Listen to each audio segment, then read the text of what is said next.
If you're watching this, it wasn't by chance. The universe didn't randomly shuffle your life into alignment with this message. It wasn't the algorithm. And it wasn't mere curiosity. You were drawn here by something ancient. Something sacred. The monad, that primal source. Older than time. Deeper than doctrine. Subtle as breath. Yet more real than any religion has ever fully captured. You didn't stumble into this. Your presence here is the symptom of something stirring within. That stirring is recognition. And recognition is the soul's way of remembering what the mind has forgotten. This is not entertainment. It's initiation. Before we go further, pause for a moment and mark this passage in your life. If you feel the pull, if the title stirred something inside you, take that as a sign. Subscribe to the channel. Now this journey won't end here. Comment below where in the world you're watching from and what time it is as you're hearing these words. That timestamp is not random. And if you feel the chill of recognition in your chest, share this video with someone who might feel it too. The monad speaks through synchronicity. This may be theirs. This may be yours. Jesus once said, "He who has ears to hear, let him hear." To modern ears, it sounds like poetry, maybe metaphor. But to those tuned to the deeper frequencies of his teaching, it was a code, a signal. He wasn't speaking to the crowd. He was speaking through it. Not everyone heard him, even if they listened. Because hearing isn't just biological, it's spiritual. It's a matter of frequency.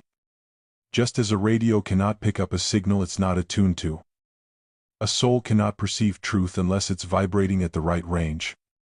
And yet, here you are, listening, resonating, which means, whether you've realized it or not, your frequency has risen enough to catch the signal. Most will scroll past this, feeling nothing. No tug in the chest, no invisible magnet pulling them toward something they can't explain. But you felt it, that tiny shock of recognition when you saw the title. The silent nod of your inner world saying, yes. This? It's not the ego looking for significance. It's the soul finally hearing its name spoken in a language beyond words. That moment matters more than you know. Because this world is full of static distraction, division, noise, and still. The monad found a crack in the noise and whispered through it. You didn't just hear.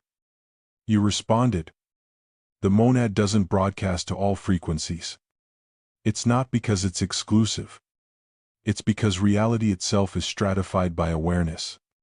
Some souls are still deep in material density, chasing money, power, status. Their receivers haven't been built yet. They're not wrong for that. They're just not ready. The monad calls to those who are vibrating closer to unity, coherence, light, and the chosen ones, those whose souls agreed to incarnate early, feel the resonance first. Not because they're better, but because they volunteered to wake up before the others, to remember while still inside the forgetting. And what is this chosen status? Really, it's not a crown. It's not status. It's function. You are a frequency bearer. A living antenna picking up transmissions from the original source and anchoring them into this dimension. That is not a metaphor. Consciousness carries vibrational weight. And those attuned to the monad don't just see differently. They radiate differently. When Jesus moved through crowds, it wasn't just his words that healed, it was his field. His coherence. His unity. You carry the same potential. Not because you're divine in isolation, but because you're aligned with the divine in motion. This isn't about belief. It's about perception. The monad calls not through scriptures or sermons, but through precise patterns of synchronicity. Intuitive knowing. Moments of piercing clarity that arrive unbidden. Like this one. It moves through the fabric of your life, weaving meaning into what looked like randomness. If you're feeling that now, goosebumps, a quiet internal yes. Even tears, then understand, that is the monad speaking. Not externally, but from the part of you that never forgot. So pause. Breathe. Let this moment expand, feel the weight of it. You are not watching a video.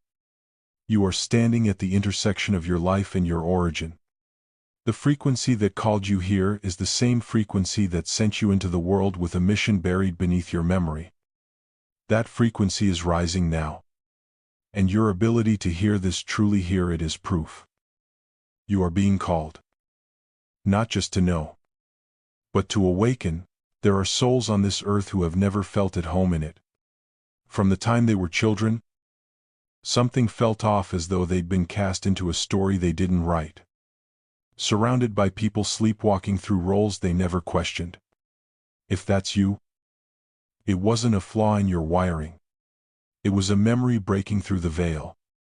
The ache of exile. Not from a country or culture, but from a dimension. You didn't come from here. Not originally. You descended. Voluntarily. From the realm the Gnostics called the Pleroma, the fullness. The undivided light beyond this fractured world. And you came carrying the signature of the monad. This descent was no fall. It was sacrifice. The chosen ones are not chosen for privilege, but for purpose. They said yes to the density. Yes to the forgetting. Yes to the pain, so that when the moment came, they could remember. And in remembering, become portals for others. You didn't come here to escape karma or polish your personal aura. You came to serve. To carry frequency into the dark like a torch sealed inside flesh. And the darkness would press hard against you. Not because you failed, but because you were never supposed to fit in. Jesus knew this. He lived it. Not merely as a savior, but as a pattern, a forerunner, the original frequency bearer. When he said, "You are the light of the world," he wasn't flattering his disciples, he was identifying them, naming their function. Light in this context wasn't metaphor. It was vibrational. The chosen ones carry within them the resonance of the source. And in a world dimmed by division and illusion, that light disrupts. It attracts resistance. That's why chosen ones often suffer more, not because they're cursed, but because their field disorients the old structure. You weren't sent here to be comfortable. You were sent here to awaken reality itself. This reality doesn't reward those who carry light, it misunderstands them. It punishes their difference. It offers them masks to wear, roles, distractions, ideologies, all to seduce them into forgetting. And many do forget. For a time. But the monad doesn't abandon its volunteers. It whispers through suffering. Through synchronicity. Through the feeling that no matter how hard you try to fit in, something is missing. That something is you. The real you. The self that existed before incarnation, before identity, before time. And that self is beginning to wake up. Being chosen is not a hierarchy. It's not spiritual elitism. It's a role. A resonance. A burden willingly carried. And it often brings isolation. Most chosen ones go through long seasons of solitude, not to be punished, but to be refined. To hear the monad more clearly without the static of the world. You may have cried out during those years, asking why love felt so distant, why the world felt so foreign. Now you know. You were being prepared, tempered like metal, carved open so you could carry more light. You're not broken. You're ancient. You're not lost. You're embedded deep inside a mission that spans beyond this life. A mission that required amnesia, so your awakening could become a beacon for others. You didn't come to ascend out of the world. You came to descend into it. fully awake, and transmute it from the inside. And now the monad is stirring your memory, calling your frequency home, because the time for forgetting is over. The time for embodiment has begun. You may have doubted it. You may have dismissed the pull you've always felt as imagination, the strange timing of events as coincidence, the surge of emotion at hearing certain truths as sentimentality. But that doubt was never yours. It was inherited, absorbed from a world designed to keep you asleep. Because if you ever truly looked at the patterns of your life without fear, you'd see it clearly. The signs have always been there. Not vague, not subtle, precise. The monad has been calling you for years. It's just that now, finally, you can hear it. The first sign isn't spectacular. It's silent. A deep-rooted knowing that this world is not your home. Not just discomfort or confusion, but a feeling buried beneath language that you're an outsider among insiders. A visitor in a world that pretends it makes sense. From childhood, you may have wondered why no one questioned the absurd rituals of modern life, why people chased careers that killed their spirit, stayed in relationships that dulled their light, obeyed systems that drained their essence. That wasn't rebellion. That was remembrance. A recognition that you weren't from here, not in spirit, not in origin, not in function. This knowing doesn't come with pride. It comes with pain. It isolates you, estranges you, makes you question your sanity. But it's the mark of the called. Gnostic texts speak of the divine spark buried in matter. Asleep but restless, aching for return. That's you. And that ache is holy. It's the soul pushing through the fog of form, trying to surface. When Jesus said, "You are in the world, but not of it," he was speaking to this ache. He was naming this fracture, not to shame it, but to honor it. Then come the synchronicities. They start as small echoes. A number that appears everywhere. A name whispered by life again and again. A phrase that shows up in a book. Then a conversation. Then a dream. At first, you try to ignore it, but it multiplies. And eventually, you realize you're being spoken to. The monad communicates not with words, but with alignment. It rearranges your outer world to mirror your inner awakening.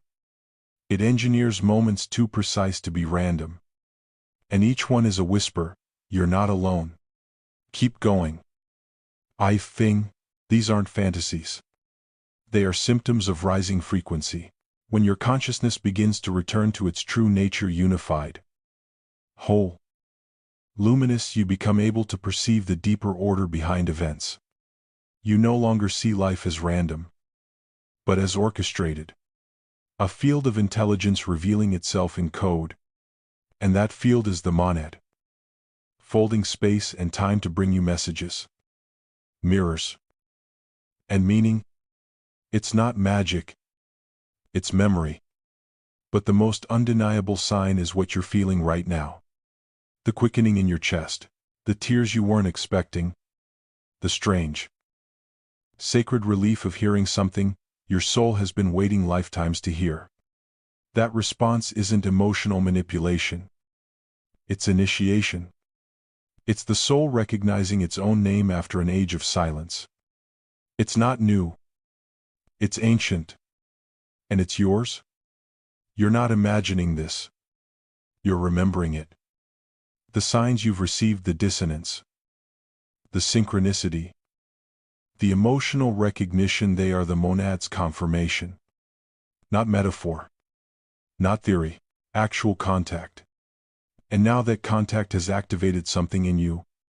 A signal has reached its destination. The dormant seed has cracked open. You know? And now that you know, you can't unknow. Knowing you're chosen is not the end of the journey. It is the beginning. Recognition isn't the prize, it's the doorway. And once you've stepped through, life can't remain the same. Because once the soul awakens, the illusion of normality begins to collapse. What once seemed tolerable begins to feel unbearable. What once seemed important dissolves into dust. The monad doesn't just call it rearranges, not to punish, but to realign. Your life, your relationships, your career, even your identity, these things start to shift. Often uncomfortably. Because the deeper self is surfacing, and the mask cannot stay. This isn't about becoming someone new. It's about becoming who you were before forgetting. The activation has begun. And activation is disruptive. Frequency reorders matter. And as the monad frequency deepens in you, it starts pulling everything into coherence. That means people who can't meet your frequency will fall away. Jobs that ask you to dim your light will collapse. Patterns that numb you will crack and vanish. This is not crisis. It is purification. The fire is not there to burn you, but to reveal you. You'll be tempted to resist, to go back to sleep, to seek comfort in the familiar. But you'll find that comfort has grown sour. That the life you once managed to tolerate now repels you like a misfit skin. That's the sign you're crossing the threshold. And the threshold is sacred. It's the line between the world you were born into and the one you came to build. Crossing it requires courage. It asks for your trust. But most of all, it demands alignment not with ideas or beliefs, but with essence. The monad doesn't need your perfection.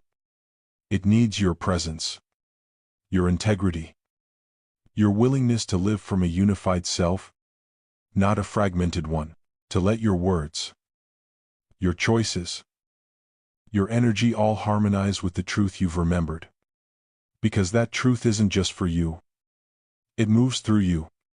You're a carrier, now a frequency anchor in a world that's drifting. And every action you take in coherence sends out ripples. It shifts the field.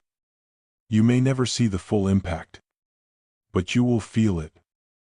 And others will too. This moment in history is not arbitrary. Humanity stands at a split. One path spirals deeper into fragmentation, addiction, and sleep. The other leans into awakening. And the tipping point is close. It doesn't require millions, it requires enough. Enough awakened carriers holding the monad frequency steady. Enough chosen ones choosing to live as if the world depends on it. Because it does. The monad is not calling you for entertainment. It's calling you because now is the time. The threshold is open. But not for long. What happens next is not about destiny, it's about response. The signal has arrived. You felt it. And the choice is now yours. You can align with it. Or turn away. But turning away will not make it disappear. Because once the soul remembers, forgetting is no longer an option. You will always know. You were called. And that knowing will haunt you until it births your becoming. There are others like you. Scattered. Quiet. Glowing at the edges of society. You'll find them. Or rather, you'll recognize them, not through words, but through resonance. The same signature that led you here will lead you to them. When it does, hold each other steady. Share the light. This mission is not solo. It never was.